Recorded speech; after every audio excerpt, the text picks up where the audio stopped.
మీరు ఏ ధర్నాలు చేసినా ప్రజలు మీ వెంట వస్తలేరు, రైతులు మీ వెంట వస్తలేరు, సింగరేణి కార్మికులు మీ వెంట వస్తలేరు, మీ వైపు ఎవరు కూడా పట్టించుకునే పరిస్థితి లేదు. పట్టించుకుంటలేరని చెప్పి కోపంతో అక్కసుతోటి సామాన్యమైన ప్రభుత్వ ఆస్తిని ఈరోజు ధ్వంసం చేయండి, అంటబెట్టండి అని చెప్పి సిగ్గు లేకుండా బల్కసుమన్ మాట్లాడిన దానికి ఈరోజు పోలీస్ అధికారులు చర్యలు చేపడితే ఏదో ఘనకార్యం చేసినట్టు, ఏదో గొప్ప కార్యక్రమం చేసినట్టు బీఆర్ఎస్ పార్టీ నాయకులు ఏదైతే సంకల్ గుద్దుకొని సుమన్కి సపోర్ట్ చేస్తున్నారో తెలంగాణ సమాజం ఇవన్నిటినీ గమనిస్తుంది.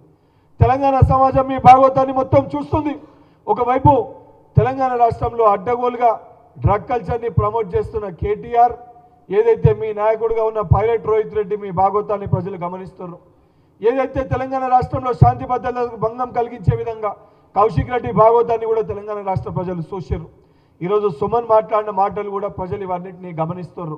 తప్పనిసరిగా మీ వైఖరి మారకపోతే రానున్న రోజులలో బీఆర్ఎస్ పార్టీని తెలంగాణ రాష్ట్రంలో శాశ్వతంగా బొందబెట్టే రోజు వస్తుంది.